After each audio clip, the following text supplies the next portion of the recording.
Bueno, hoy les voy a hablar de predicción y prevención de preeclampsia. Ya pues ampliamente conocida la definición de la preeclampsia, y ahora tenemos que la preeclampsia no es una enfermedad sino un síndrome, y es por eso que los estudios son tan heterogéneos cuando se va a hablar cómo se va a predecir y cómo se va a prevenir. Entonces a veces dicen que los antioxidantes sí sirven, y bueno, luego hacen un estudio grande y dicen que no sirve, y es por eso, simplemente es porque les sirve a algunas, pero no les sirve a la población general. Entonces, dependiendo de las características propias de cada paciente, si es obesa, si no es obesa, si su raza y sus características pues epidemiológicas, pues van a tener un riesgo especial de desarrollar la preeclampsia, y según esos factores de riesgo, pues va a ser candidata realmente a que se le pueda prevenir o no esta aparición. Entonces, es un síndrome multisistémico y multifactorial que se caracteriza por hipertensión y proteinuria después de la semana 20 de gestación en una mujer que previamente estaba normotensa. Ya sabemos también, como en preeclampsia y restricción, hemos dividido esas pacientes en dos grandes grupos, que es la preeclampsia temprana, que está muy ligada a la aparición de restricción de crecimiento fetal, y la preeclampsia tardía, que tiende a darse en el periparto, ¿sí? No necesariamente asociada a restricción de crecimiento fetal. Entonces, básicamente, a pesar de que se componen del mismo escenario de la hipertensión y la proteinuria, son dos etiologías diferentes en el modo de presentación, también la severidad y también los riesgos a los que se expone esa paciente cuando la presenta. Sabemos pues que los trastornos hipertensivos y la preeclampsia específicamente en la literatura cambia bastante en qué porcentaje se presenta. En nuestro medio, la preeclampsia y los trastornos hipertensivos en general son mucho más frecuentes que en otras regiones del mundo. Nosotros estamos hablando de preeclampsia en el 3 al 10% de los casos de los embarazos, y en otras regiones del mundo hablan de preeclampsia del 1 al 3%, o sea, en nuestro medio la preeclampsia es mucho más común que en otras latitudes. A pesar de ser una de las principales causas de mortalidad y de morbilidad materna, su etiología y patogénesis pues no se conocen con exactitud, y por eso ha sido difícil prevenirla y predecirla. Es la tercera causa de mortalidad materna a nivel mundial, después de hemorragias e infecciones. A veces es la segunda o es la tercera, dependiendo pues de la epidemiología que se mire. En Colombia, para el año 2010, es la segunda causa de muerte materna, con el 21%, después de otras complicaciones del parto. Pues ustedes saben que eso lo hace el DANE a través de los registros que hacemos con el certificado de defunción, pues no está tan bien especificada realmente la causa de muerte en ese 40%, pero la preeclampsia o los trastornos hipertensivos aparecen con el 21%, o sea que en nuestro país prácticamente podríamos decir que es la principal causa de muerte materna. Hasta el año 2003 era la principal causa. Esta es la mortalidad materna.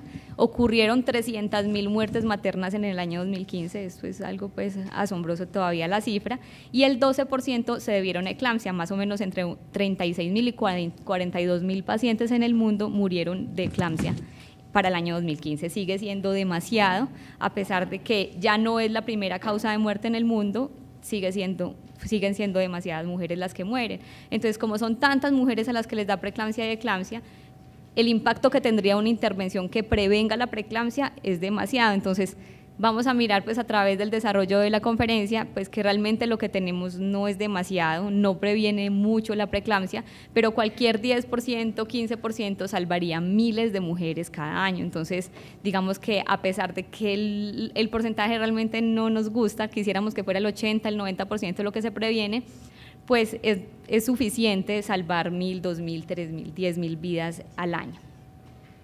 Ninguna de esas estrategias, a pesar de que llevamos más de 20 años, se llevan más de 20 años buscando exhaustivamente una molécula que prevenga la preeclampsia, pues eso no se ha logrado, y la literatura es bastante controversial. Hablar solamente un poquito del desarrollo anormal de la placenta, porque este es un tema que en todos los congresos y en todas las conferencias pues está. Sabemos que existe un defecto en la remodelación de las arterias espirales y la invasión trofoblástica. Esto es una fotografía de una arteria espiral de una mamá que no tiene preeclampsia y una arteria espiral de una mamá que sí tiene preeclampsia. Esa es la luz de la arteria, y vemos pues básicamente que en la que no le da preeclampsia la luz es perfecta, pasa sangre a través de ella, y en la preeclampsia pues realmente no tiene luz a través de las arterias espirales. Entonces eso lleva a un deterioro y una isquemia de la placenta, y eso va a liberar unos factores solubles que causan la disfunción endotelial. Esa disfunción placentaria es común a la preeclampsia, a la restricción del crecimiento fetal y al abrupcio. Entonces existe un grave problema y es que esas patologías no pueden ser predecidas con certeza antes de que la paciente o el feto se tornen sintomáticos. Y otro problema peor es que es casi cínico predecirla si no tenemos con qué tratarla, ¿cierto? Entonces no existe un tratamiento efectivo para la preeclampsia diferente al parto. Entonces hay varios modelos para tratar de predecir la preeclampsia. Está el modelo epidemiológico, que es simplemente a través de la evaluación de los factores de riesgo. Este sería preconcepcional o en el primer control prenatal, pero tiene un problema y es su baja sensibilidad. Solamente nos va a predecir el 34% de las mujeres que van a desarrollar preeclampsia y con una tasa de falsos positivos del 10%. Los factores de riesgo, de alto riesgo, van a ser un embarazo previo con preeclampsia, principalmente aquel que se produce antes de la semana 34, con un resultado adverso del embarazo, la gestación múltiple, la hipertensión crónica, diabetes tipo 1 o tipo 2, la enfermedad renal crónica y las enfermedades autoinmunes, principalmente síndrome antifosfolípidos. Los factores de riesgo moderados son la nuliparidad, la obesidad, la historia familiar de preeclampsia, que en algunas sociedades no están de acuerdo con este factor de riesgo, la edad materna mayor de 35 años y características sociodemográficas como los afroamericanos y el bajo nivel socioeconómico. Como nosotros los latinos realmente siempre entramos en todas las poblaciones de riesgo para diabetes gestacional, para preeclampsia, o sea, de entrada ser latino es un factor de riesgo para desarrollar preeclampsia. Y factores de riesgo personales, se supone que con un solo factor de riesgo alto y con 2 factores de riesgo moderados ya son pacientes candidatas a hacerles intervención en cuanto a prevención. Este es un metaanálisis publicado en el British Medical este año, donde escogieron estudios de cohortes que incluyeran más de 1000 pacientes, incluyeron 92 estudios con 25 millones de pacientes, más de 25 millones de pacientes, y encontraron que el síndrome antifosfolípidos es la condición que más factor de riesgo da para preeclampsia. Esas pacientes hasta en un 17% hacen preeclampsia. El segundo factor de riesgo es el antecedente de preeclampsia con 12%, un RR de 8.4, y hacia abajo hipertensión crónica, diabetes preexistente, la obesidad y el embarazo múltiple. Entonces, digamos que básicamente son los mismos factores de riesgos que ya el Colegio Americano y el Task Force habían determinado como de alto riesgo. Esas pacientes que solamente por historia clínica nos dan de alto riesgo, vamos a tener en cuenta la edad gestacional, vamos siempre a tenerles que tomar la presión arterial muy bien tomada en el primer trimestre y hacer unos laboratorios iniciales, básicamente para descartar deterioro de la función renal desde el primer trimestre, porque ya sabemos que la enfermedad renal es otro de los factores de riesgo. Esas pacientes con alto riesgo debemos hacer el enfoque de educar y de educarla muy bien acerca de los signos y síntomas de la preeclampsia. Vamos a hacer un control prenatal más estrecho, pero sobre todo avisarle a ella que se tome de vez en cuando la presión arterial y que esté muy atenta a los síntomas. En cuanto al modelo bioquímico, tenemos los biomarcadores, que son moduladores angiogénicos. Se ha reproducido en modelos animales y humanos, donde ya se demostró la participación en la etiología de la preeclampsia, y básicamente lo que hay es una expresión aberrante de ellos. Eso va a producir lesión endotelial y aumento de la permeabilidad vascular. Van a estar disminuidos el factor de crecimiento del endotelio vascular. Hay cientos de marcadores angiogénicos que han sido estudiados, solamente voy a mencionar los que más están trabajando. El factor de crecimiento placentario, la gonadotropina coriónica, estos son angiogénicos y están aumentados, muy aumentados, los antiangiogénicos, que entre ellos está la endoglina soluble y el SFLT1, que es el factor soluble tipo quinasa. Aquí en esta diapositiva vemos como un endotelio que está isquémico, un trofoblasto que no migró adecuadamente, va a aumentar la liberación de calcio, esta tasa de concentración va a aumentar el SFLT1, las especies reactivas de oxígeno y toda la cadena anaerobia, el factor tisular está aumentado y también el PAI1. Y esto es el responsable de la invasión superficial del trofoblasto, de la disfunción endotelial que va a producir hipertensión y proteinuria, y de la placentación anormal que va a llevar a una mala remodelación vascular y una mala invasión trofoblástica. Existen otras proteínas, todas producidas por las vellosidades coriales, que también están alteradas, y ahí está la PAPA, la proteína plasmática 13, la metaloproteinasa 12, estas están bajas. La PAPA se ha utilizado en tamizajes del primer trimestre en modelos combinados, pero realmente la PAPA, lo que se ha visto hasta ahora es que no le suma mayor capacidad predictiva a los modelos del primer trimestre, y están elevadas la beta-HCG, la activina A, la inhibina A y la fibronectina. Entonces ya sabemos que hay un imbalance angiogénico con sobreexpresión de los factores angiogénicos que simulan cuadros de preeclampsia cuando son inyectados a modelos animales. Cuando hay supresión del SFLT1 en estos animales, se reversan todas las características patológicas de la preeclampsia. Incluso ahorita hay bastante investigación con plasmaféresis en mujeres embarazadas como tratamiento de la preeclampsia, y en algunos estudios que todavía son pequeños, con 20 mujeres o menos, han logrado prolongar las gestaciones de preeclampsia severas hasta 3 semanas. Toda este imbalance angiogénico lleva a la activación de la cascada inflamatoria, que lleva a lesión endotelial, a liberación de especies reactivas de oxígeno y de radicales libres, y todo este modelo y toda esta cascada inflamatoria se parece demasiado a la de la aterosclerosis, ¿sí? Bueno, en cuanto a los moduladores angiogénicos como predictores de preeclampsia, esta es una revisión sistemática en el 2012 con 2 estudios de casos y controles y 12 de cohortes, y lo que se vio es que el rendimiento de las pruebas individuales son muy malos para predecir preeclampsia, y definitivamente de A1 no se deben utilizar, no superan pues el 30% en su capacidad de predecir preeclampsia. Este es el ratio o la relación SFLT1 y PLGF, que hasta ahora ha sido la que mejor desempeño ha tenido.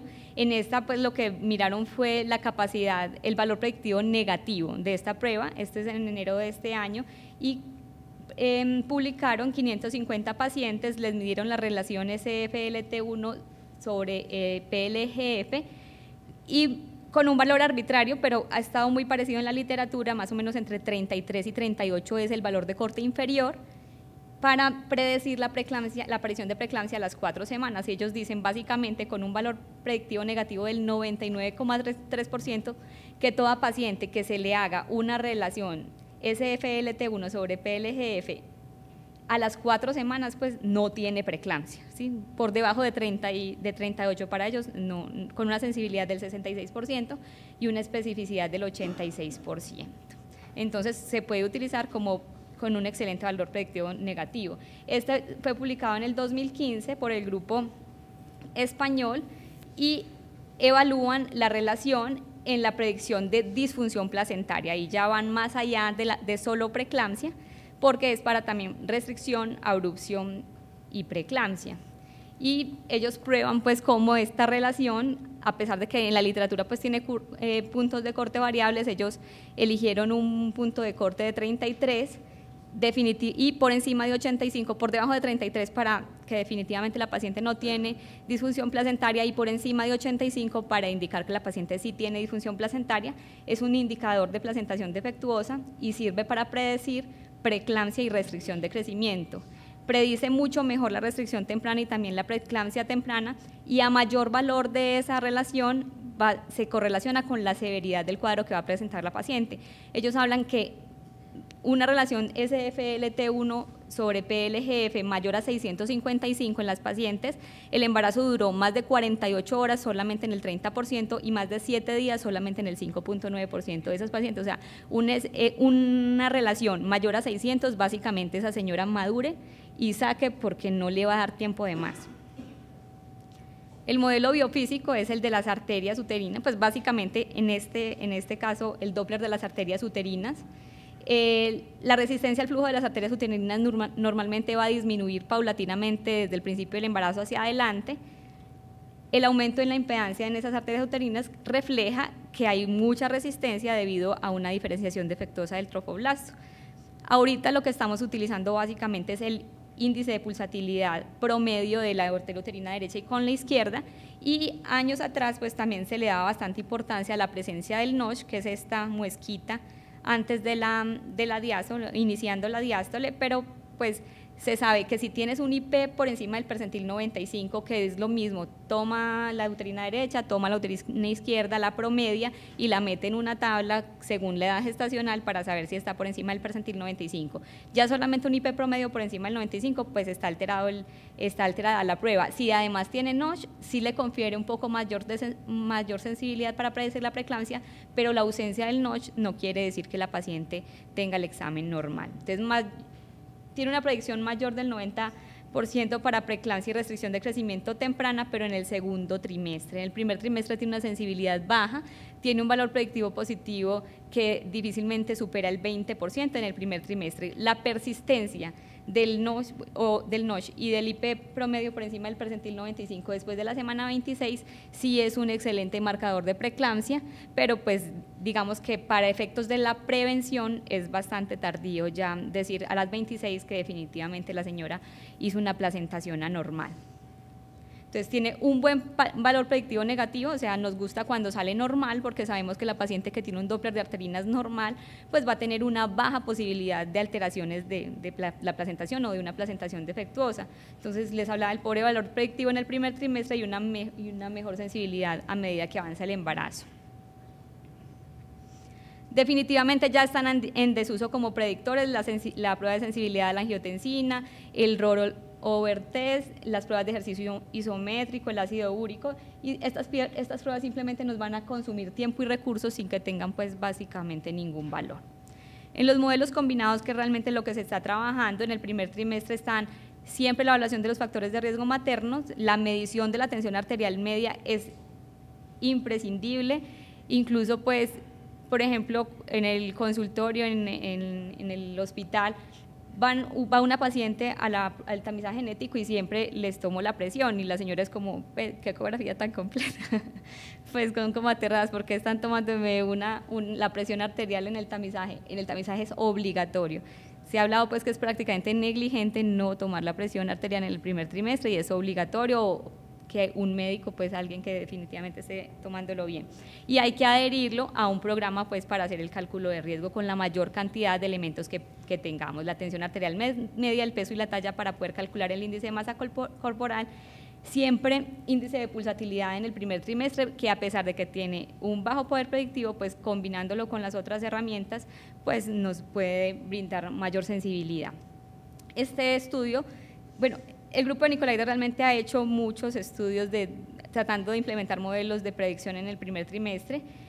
Para el año 2011 publicaron sensibilidades y especificidades para preeclampsia temprana del 90 al 95% y posteriormente en el 2016 sensibilidades hasta el 75%, donde la papa no aportó más precisión. Realmente estos resultados no han sido muy reproducibles en otros estudios que han tratado de hacer en otras partes del mundo.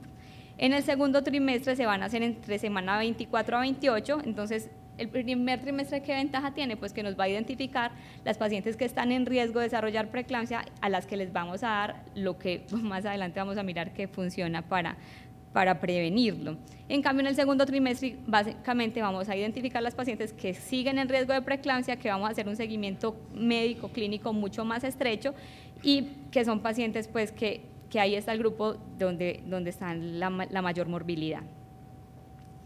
La identificación de la persistencia del Doppler anormal de uterinas nos va a seleccionar esas pacientes que deben consultar ante la sospecha de preeclampsia temprana y muy probablemente más adelante en nuestro medio no estamos haciendo la relación SFL, TPL, GF, no sé si en el centro tuyo ya lo están haciendo, sí.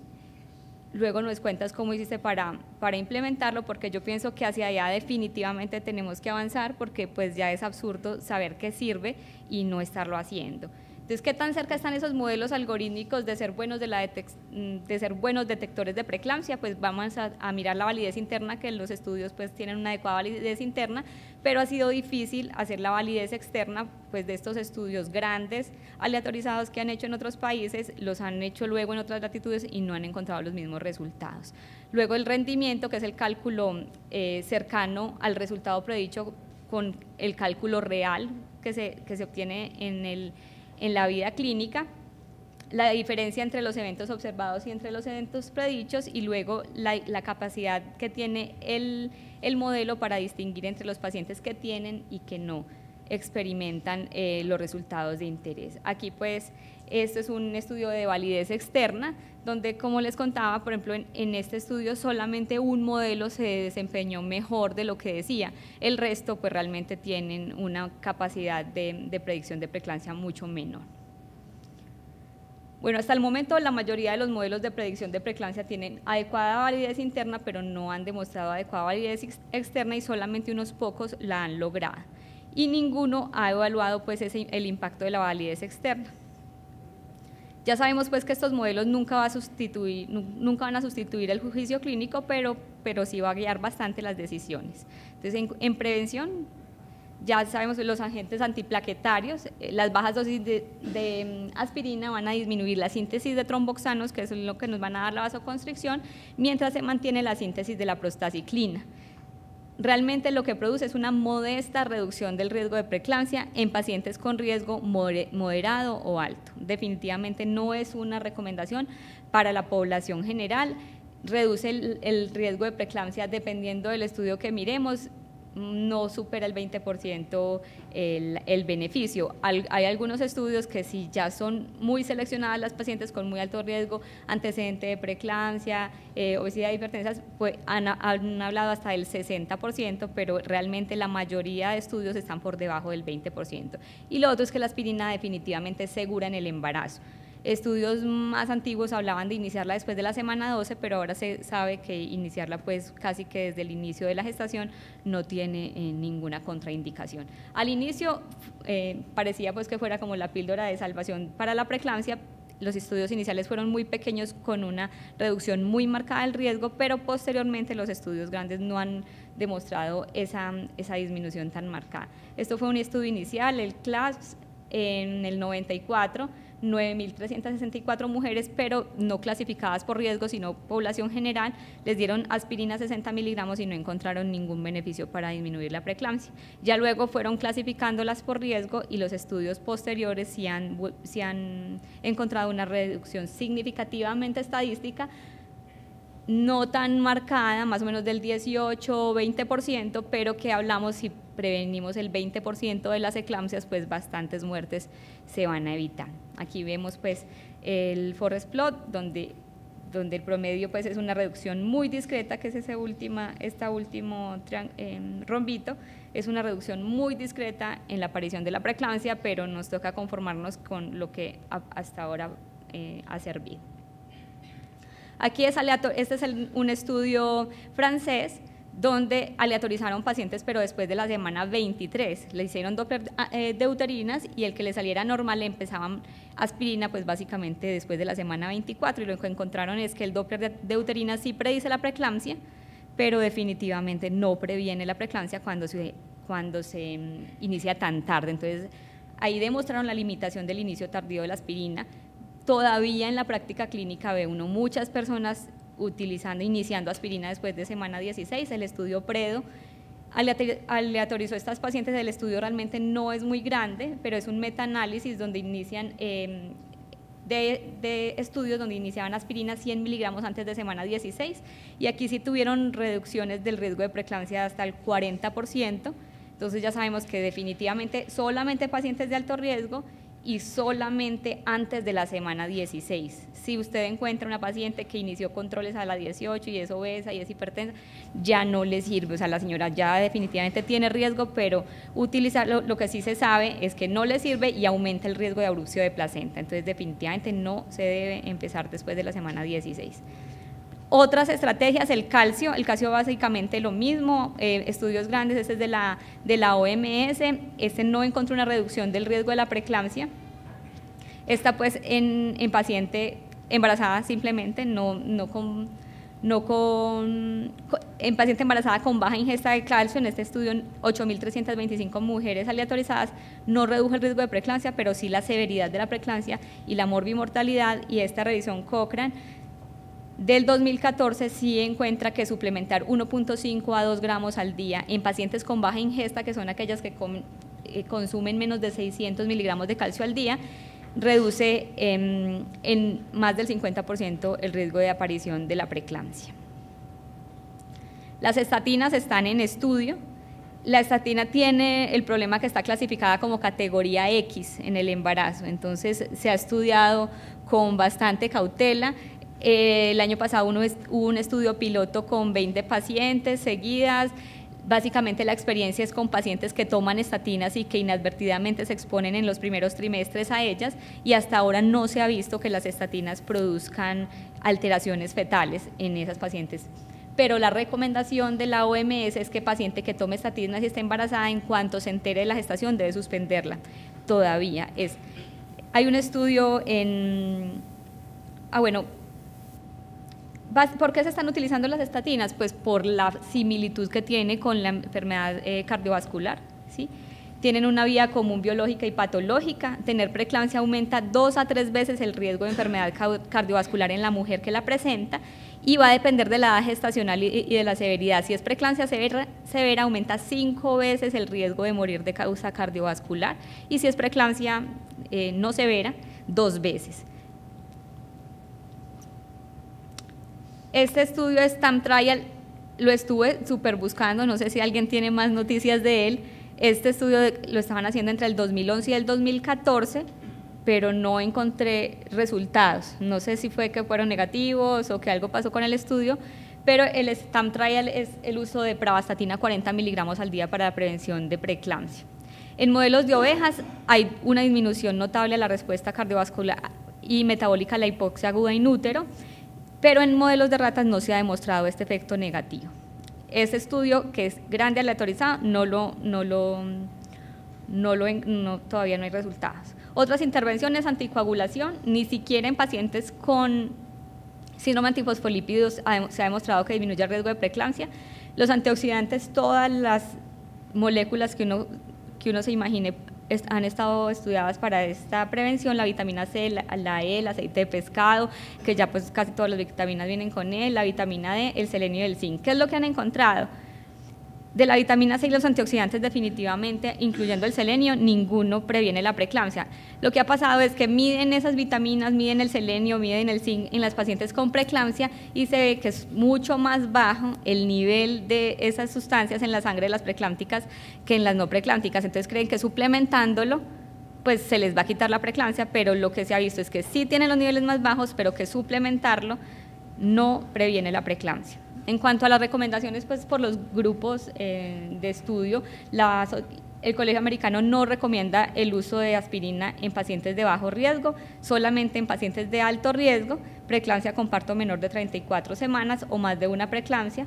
En la revisión Cochrane ya sabemos que va a reducir el riesgo en pacientes con riesgo moderado y alto, con NNTs para prevenir una preeclampsia entre 59 y 167. Hay otros estudios que hablan que en pacientes de alto riesgo bien seleccionados, el NNT, que es el número necesario a tratar, o sea, ¿a cuántas mujeres les tengo que dar aspirina para prevenir una preeclampsia? Estamos hablando de NNTs entre 25 y 50, o sea, tengo que dar la aspirina a entre 25 y 50 mujeres para prevenir una, pero eso en paciente de alto riesgo. En paciente de bajo riesgo, los NNT son demasiado altos, pueden ser cercanos a 1000 y definitivamente pues no es práctico. Las guías NICE recomiendan 75 miligramos de aspirina en mujeres con al menos un factor de alto riesgo para preeclampsia o 2 de moderado, y el American College también desde la semana 12 hasta el final. Ya sabemos que debemos iniciarlo antes de la semana 16, que el estudio PREDO nos lo dejó completamente claro, que no debemos utilizar aspirina después de la semana 16. La dosis óptima no es clara, hablamos de bajas dosis desde 60 hasta 150 miligramos, y en algunos estudios han tratado de decir que es dosis respuesta, incluso el PREDO es con 100 miligramos de aspirina. Entonces, pues 100 miligramos es es muy barata, creo que es una buena opción para las pacientes de nuestro medio. Y la cardioaspirina, que es la presentación de 81 miligramos, pues está ampliamente disponible, la paciente le toca comprarla, pero pues es otra opción.